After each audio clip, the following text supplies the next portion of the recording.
Assalamualaikum warahmatullahi wabarakatuh. Teman-teman semuanya, ayah dan bunda, saat ini kita sedang berada di Desa Bantarsari, betul Pak ya? Betul Pak.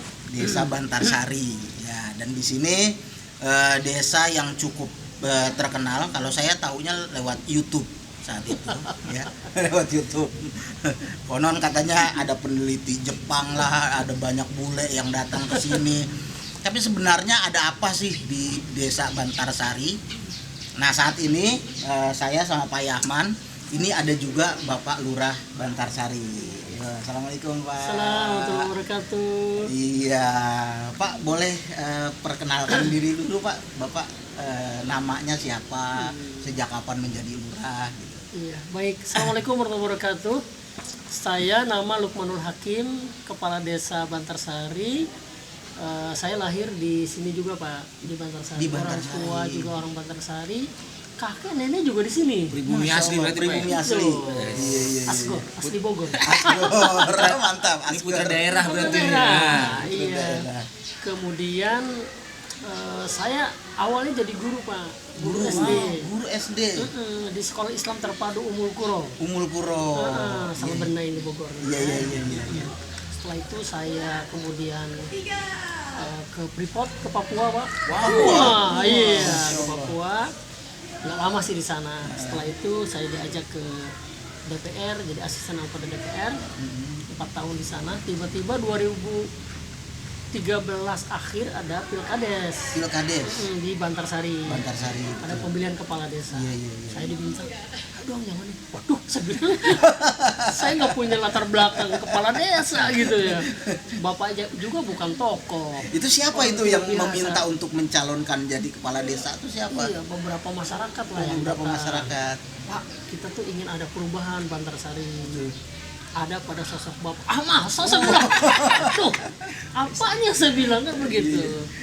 Karena ini adalah permintaan, begitu ya. Saya sudah berpikir, sudah ke Freeport, sudah kemana-mana gitu ya. Kok istilahnya, gua kok tinggalin kampung gua gitu loh. Nah, itu tuh. Akhirnya itulah yang kemudian saya terpanggil untuk berkhidmat, Ya. mengabdikan diri di Bantarsari. Masya Allah. Luar Itu Pak, biasa. jadi panggilan jiwa.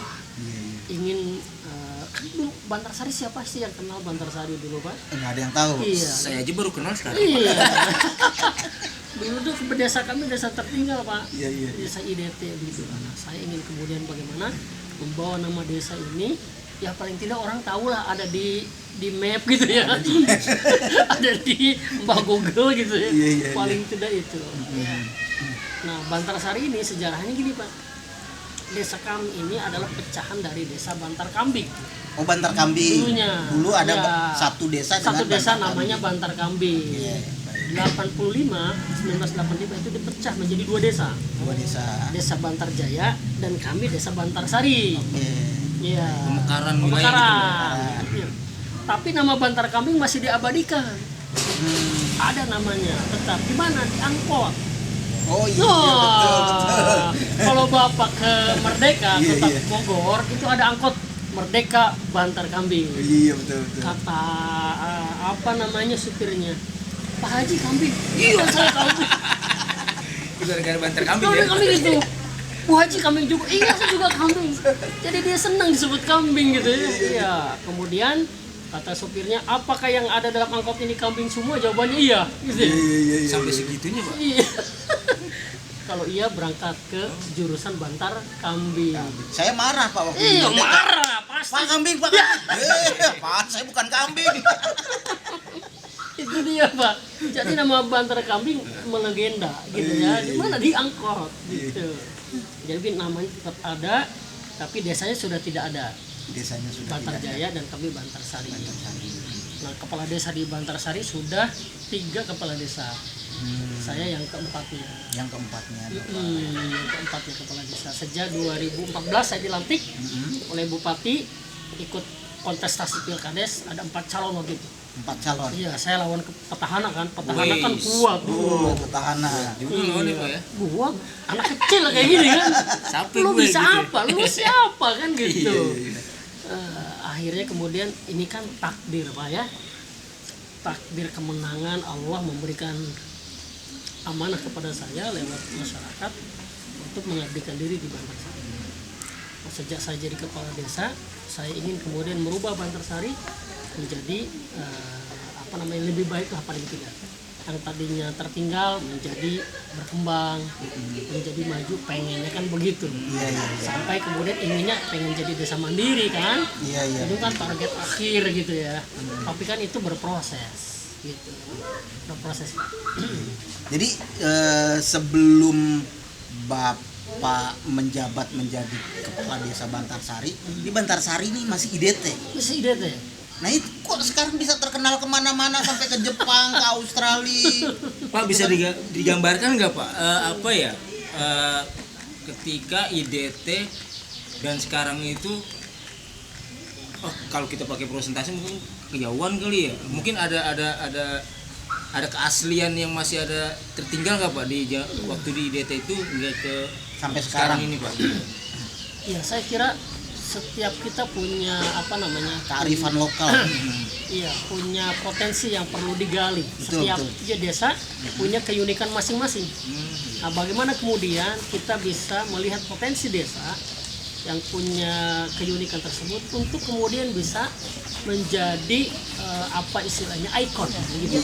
Dan bisa secara publish, secara berita kan bagus. Misalnya desa kami sejak saya kecil juga hortikultura kan, pangkung, bayam, terong, oyong gitu ya. Kemudian 2008 ada pengembangan jambu kristal. Ya. Padahal jambu ini 2008. Berarti kan sebelum saya jadi kepala desa sudah ada. Itu jambu ini. Jadi jambu ini hadirnya dari IPB kerjasama dengan Taiwan, bikin pilot project di desa Cikarawang gitu ya. Petani kami belajar ke sana. Belajar ngembangin di sini ternyata cocok gitu ya. Nah, sejak saya jadi kepala desa, ini ada potensi di jambu nih. Kan orang belum pada tahu tuh jambu kristal itu kayak apa. Betul. Momentum nih. Setiap saya pergi ke Kabupaten Bogor, ketemu bupati, ketemu gubernur, bahkan ke DPR, saya bawa jambu kristal. Ini asli Bantarsari. Cindera mata atau cemilan bakal Mbak? Apa aja pokoknya. Apa aja yang penting itu jambu kristal terkenal. Iya. Bawa kemana? Saya kasih orang. Sampai ada orang, Pak, bisa nggak kita taikin lewat televisi? Elsinta TV satu. Elsinta. Lewat kisi-kisi acaranya. Iya. Akhirnya mereka datang ke sini, bikin show, bikin kegiatan, sampai kemudian ditayangin di televisi berulang-ulang. Iya. Begitu ya. Akhirnya kan orang, Bantarsari kan begitu. Apalagi teman-teman lokal, media lokal kayak Mega Suara TV, Radar Bogor, Jurnal Bogor, mereka kemudian mempublish informasi-informasi terkait dengan desa kami begitu ya. Nah, sampai akhirnya 2015 ada si Takeo dari Jepang. Takeo Wanatabo namanya. Itu nama orang. Nama orang. Takeo Wanatabo. Mereka melakukan penelitian di sini, Pak. Selama 2 bulan setengah. Lihat jambu kristal segala macamnya, termasuk itu bikin teh dari daun jambu. Itu yang ngajarin ke kita si Takeo. Saya bilang, yuk Takeo ajarin loh ke masyarakat kami. Jadi ketika mereka sudah selesai penelitiannya, dia ngajarin saya buat kelompok pengolahan hasil pertanian. Akhirnya ibu-ibu kita, bapak-bapak yang diajarin oleh si Takeo akhirnya bisa bikin sendiri teh dari daun jambu, termasuk produk-produk yang lain, bikin dodol jambu, bikin puding jambu, bikin olahan jambu dan yang lainnya. Itu kembangin nama kita. Pokoknya semuanya produk unggulan dari jambu kristal itu ya. Akhirnya kemudian Bantarsari identik dengan jambu kristal. Jadi Bantarsari jambu kristal. Jambu kristal Bantarsari. Betul. Sehingga itu jadi ikon kita. Menteri Desa itu memberikan perintah kepada setiap desa agar punya produk unggulan.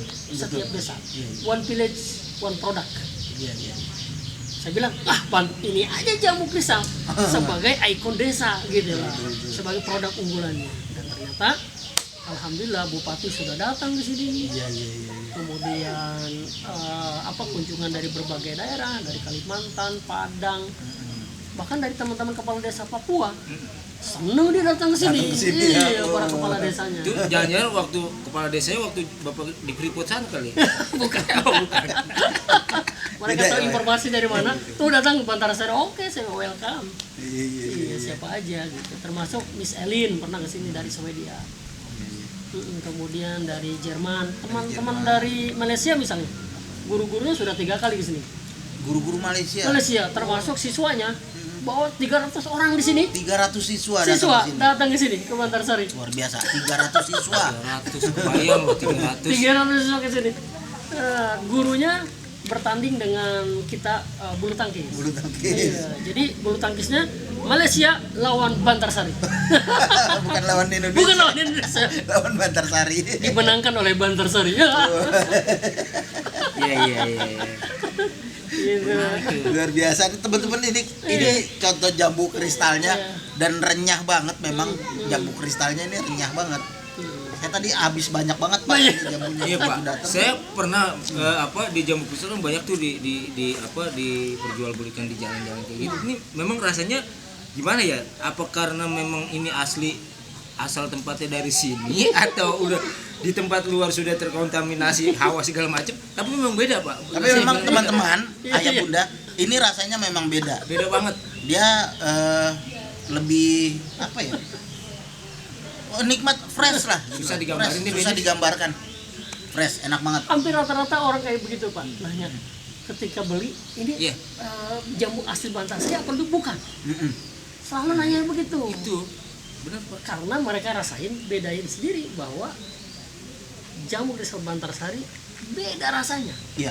Mungkin itu kelebihan yang Allah berikan kepada desa iya. Bantarsari. Anugerah ya Pak Salah ya. satu di antaranya apa? Kontur tanah. Itu Setuju maksudnya saya. Pak. Iya betul. Berbeda. Mungkin juga seperti halnya apel Ya. berlaku di Malang misalnya kan begitu. Ya. Kemudian mangga di Indramayu Indramayu. misalnya. Semua Allah berikan keistimewaan tersendiri. Iya. Itu mungkin Allah memberikan keistimewaan di Bantarsari jambu kristal. Gitu Wira. Luar biasa. Mantep banget teman-teman nih ngomong-ngomong tentang jambu kristal, ada dodol jambu ya Pak ya. Iya. Tadi apa Ada lagi? puding jambu, Puding jambu, ada kemudian bulu jambu, teh teh daun dari daun jambu. teh daun Pak, jambu. itu kalau teh kan hasil dari ituan Jepang ya, Iya, hasil ya penelitian. Itu yang diambilnya itu Kanebo siapa? kanebo. Takeo Takeo. Itu efeknya warna teh. pucuknya saja atau semua jenis daun ya, Pak? Semua jenis daun bisa. Oh gitu. Oh, semuanya. Semua jenis daun Yang bisa. tua dan yang Yang muda. muda bisa. Tidak hanya yang muda, tidak hanya yang tua, Tua lu? semuanya bisa. Biasa. Luar biasa. Teman-teman. Waduh, dan ini ada keripik singkong nih, Pak. Ini produk Bantarsari juga atau Iya, gimana? ini salah satu di antara binaan kami, UMKM ya, di Desa Bantarsari. Ini tidak hanya ada keripik singkong, tapi juga ada rangginang, ranggining, dodol ketan hitam gitu ya. Kemudian ada keripik pisang gitu. Nah ini salah satu yang kita bina. Dulu pernah kita berikan bantuan lewat Kementerian Operasi. Sejak pertama kali saya jadi kepala desa, jadi UKM kita kumpulin, kita ikutkan training. Sebentar, Pak. Tadi ada rangginang, ada ranggining. Bedanya apa tuh, Pak? Rangginang sama ranggining? Iya, rangginang. Kalau ranggining dia lebih apa ya? Lebih kecil-kecil, lebih renyah kayak keripik. kayak jambu kristal. Jambu kristal. Lebih renyahnya. Bedanya tuh kalau rangginang agak sedikit keras, kalau ranggining dia agak tipis-tipis. Oh, lebih kecil ukurannya dan Lebih lebih kecil. tipis. Oh, itu rangginang dan ranggining. Saya taunya rangginang itu rangkaian gizi nangkring. Ya. Beda gitu ya, beda rasa. Iya, iya. Nah, kalau untuk singkong ini ditanam di Bantarsari juga. Iya, di Bantarsari juga. Dan jenis singkongnya berbeda. Apa jenisnya nih, Pak? Dia agak keputih-putihan. Jenis. Jadi beliau juga Pak Wahyu namanya. Dia tidak sembarangan semua Singkong. singkong yang kemudian diambil Pak. Dia pilih singkongnya yang memang berkualitas. Iya, iya, iya, iya. Tidak semua singkong. Iya. Kemudian ketika kita tawarkan untuk mesin untuk injerotnya, justru beliau nggak mau. Inginnya justru yang manual. Manual justru lebih lebih natural ya Pak ya. Iya, lebih tipis. Gitu Pak. Justru mereka lebih senangnya begitu. Pertanyaan terakhir, apa harapan kedepannya untuk Desa Bantarsari dan Iya. Jambu Kristal? Iya, saya kira begini Pak, setiap kita berharap bahwa peningkatan kesejahteraan masyarakat itu meningkat, daya beli masyarakat itu meningkat, kemudian mereka bisa survive lewat nanam jambu, mungkin juga dari kegiatan-kegiatan produk-produk yang lainnya. Nah, harapan saya di periode saya kedua ini, karena saya ini mau memasuki periode kedua, di samping juga peningkatan sumber daya manusia, adalah juga bagaimana daya beli masyarakat meningkat lewat semua potensi yang ada di Bantarsari. Tidak hanya ada Jambu Kristal, tidak hanya ada UKM keripik singkong dan yang lainnya, tapi juga kita ingin bagaimana ke depan meningkatkan destinasi wisata dalam prospektus yang lebih besar, seperti misalnya kita ada potensi kelapa sawit. Nah, kami sudah kerjasama sama Jakpon, Jakarta Polsutindo, untuk kemudian pengembangan wisata sawit, yang mana sawit ini kan terkenal begitu aja gitu. Tapi bagaimana kemudian sawit itu bisa memberikan manfaat juga kepada masyarakat. Salah satu diantaranya dengan wisata, bisa motor trail Pak, ATV ya Pak ya. sepeda, iya, dan lain sebagainya. Nah, itu terobosan-terobosan yang saya akan lakukan di periode saya kedua ini. Di samping kita di periode pertama sudah melakukan beberapa hal begitu ya. Kita ada Bantarsari Award, memberikan penghargaan kepada masyarakat, termasuk ada yang hafal Quran 30 juz kita umrohkan. Wah, luar biasa, Masya Iya, Allah. dan ini sudah 5 orang yang kita berangkatkan umroh. Tambah berkah. Amin. Nah, ini harapan saya ke depan, SDM Bantarsari meningkat terus, kemudian daya beli masyarakat terus meningkat. Amin, amin. Mudah-mudahan Allah memberkahi kita semua. Amin. Oke, Pak Lurah, terima kasih banyak nih ngobrol-ngobrolnya. Mudah-mudahan ini ada manfaatnya untuk kita semuanya, untuk teman-teman, ayah dan bunda semuanya. Mudah-mudahan inilah Desa Bantarsari dan inilah Pak Lukman, Bapak Kepala Desa Bantarsari yang sangat luar biasa mempopulerkan jambu kristal yang memang sudah menjadi potensi yang ada di Desa Bantarsari. Terima kasih banyak Pak Lukman, mudah-mudahan berkah Sama-sama. terus. Amin. Mudah-mudahan apa yang diharapkan semuanya menjadi kenyataan. Insya Allah. Terima kasih banyak semuanya teman-teman, ayah dan bunda. Dari kami cukup sekian. Assalamualaikum warahmatullahi wabarakatuh. Selamat sukses dari desa untuk Indonesia.